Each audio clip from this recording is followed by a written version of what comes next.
Good evening guys आज की इस वीडियो में हम डिस्कस करने वाले हैं हीमोफीलिया रोग।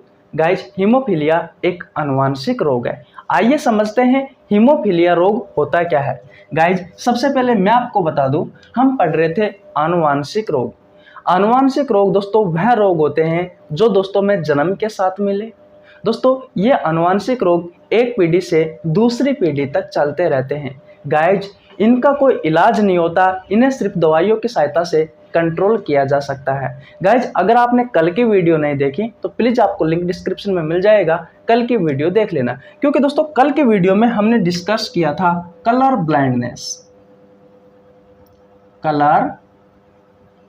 ब्लाइंडनेस। गाइज ये जो बीमारी है ये भी एक आनुवांशिक बीमारी है। कल इस पर हमने चर्चा की थी। दोस्तों आज हमारी दूसरी बीमारी है हीमोफीलिया। आज हम इसके बारे में चर्चा करने वाले हैं।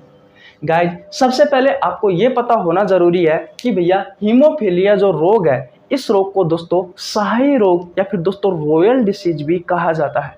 एक्चुअली में क्यों कहा जाता है, ये सबसे इंपॉर्टेंट बात है। गाइज इसलिए कहा जाता है क्योंकि इंग्लैंड की जो महारानी जो विक्टोरिया थी, उसके खानदान में दोस्तों ये रोग हुआ था सबसे पहले। इसलिए दोस्तों इस रोग को क्या कहा जाता है, इसलिए दोस्तों इस रोग को शाही रोग या फिर दोस्तों रॉयल डिसीज कहा जाता है। क्या बात आपको समझ में आई?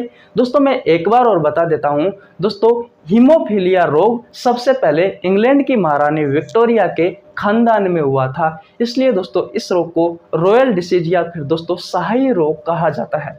मैं लिख देता हूं। नंबर 1 पर दोस्तों क्या बात हुई, इस रोग को क्या कहा जाता है दोस्तों, रॉयल डिसीज, या फिर दोस्तों मैं कह सकता हूं इस रोग को शाही रोग कहा जाता है। क्या पहली बात आपको क्लियर हुई? दूसरी बात करते हैं दोस्तों, तो भैया इस रोग का संबंध किससे है? जैसे कि दोस्तों कलर ब्लाइंडनेस का संबंध हमारी आंख से था, ठीक उसी प्रकार दोस्तों इस रोग का संबंध है ब्लड से, खून से। इस रोग का संबंध है दोस्तों ब्लड से। इस रोग का संबंध किससे है दोस्तों, ब्लड से है। बात क्लियर है? दूसरी बात आपको समझ में आई? दोस्तों तीसरा पॉइंट क्या कहता है, भैया ये जो बीमारी है दोस्तों ये एक्स गुणसूत्र के कारण पैदा होने वाली बीमारी है। अब भैया बात ये आती है कि ये एक्स गुणसूत्र क्या होता है, तो आइए समझते हैं। पहले मैं लिख देता हूं, एक्स गुणसूत्र के कारण, एक्स गुणसूत्र के कारण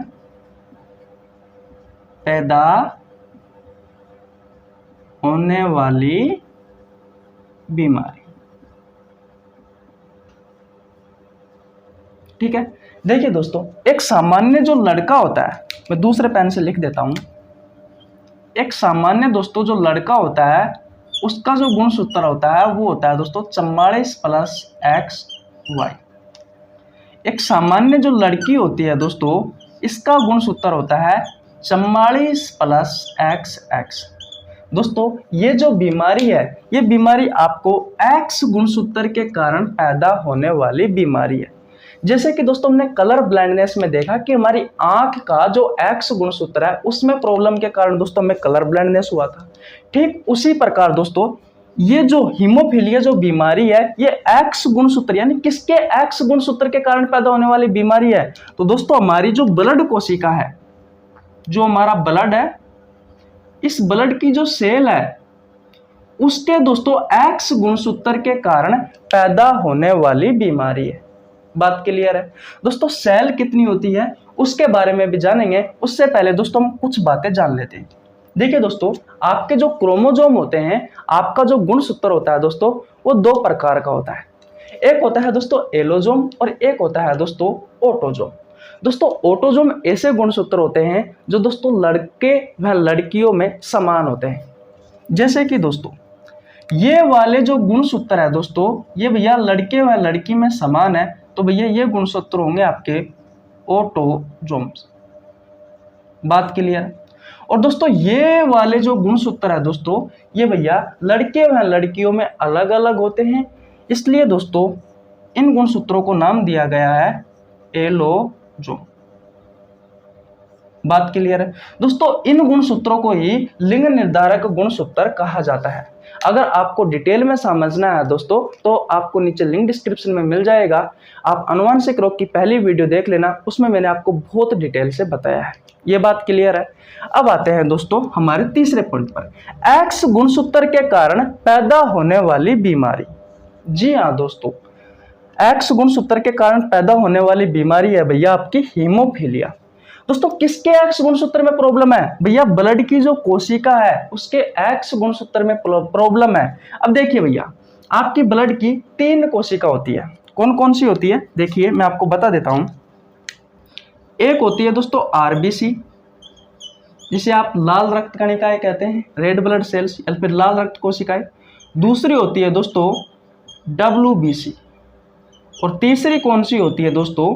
तीसरी होती है भैया प्लेटलेट्स। बात क्लियर है।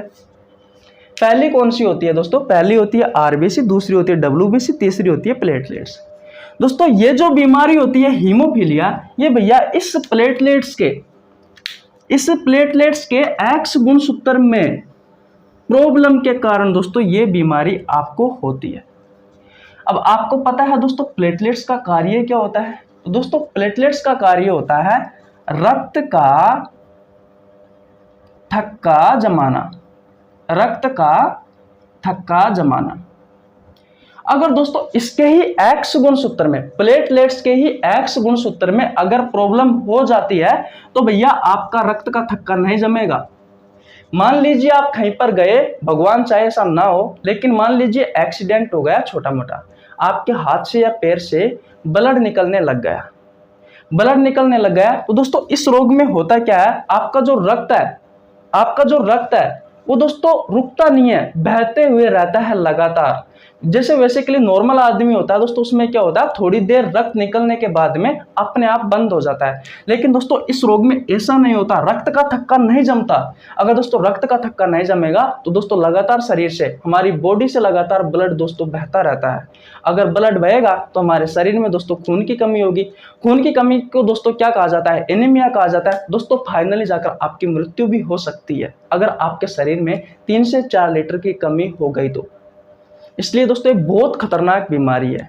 और समझते हैं दोस्तों इसके बारे में। देखिए दोस्तों प्लेटलेट्स में 2 कारक होते हैं, 2 कारक होते हैं भैया प्लेटलेट्स में। एक होता है कारक 8 और एक होता है दोस्तों कारक 9। दोस्तों अगर कारक 8 के गुणसूत्र में प्रॉब्लम हो गई तो दोस्तों आपको एक बीमारी होगी, उसका नाम है दोस्तों हीमोफीलिया ए। एक्चुअली में दोस्तों होता क्या है कि हीमोफीलिया बीमारी 2 प्रकार की होती है। एक होता है हीमोफीलिया ए और एक होता है दोस्तों हीमोफीलिया बी। तो भैया कारक 8 के एक्स गुणसूत्र में अगर प्रॉब्लम हो गई तो हीमोफीलिया ए बीमारी होगी, और दोस्तों कारक 9 के एक्स गुणसूत्र में अगर प्रॉब्लम हो गई तो भैया हीमोफीलिया बी बीमारी आपको होगी।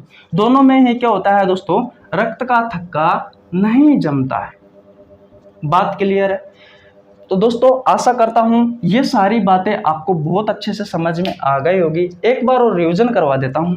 देखिए दोस्तों, सबसे पहले हमने बात की थी कि भैया हीमोफीलिया जो रोग है इसे शाही रोग कहते हैं। शाही रोग क्यों कहते हैं दोस्तों? शाही रोग इसलिए कहते हैं क्योंकि इंग्लैंड की जो महारानी विक्टोरिया थी उसके शासनकाल में दोस्तों ये रोग हुआ था सबसे पहले, इसलिए दोस्तों इसे क्या कहा गया है? शाही रोग कहा गया।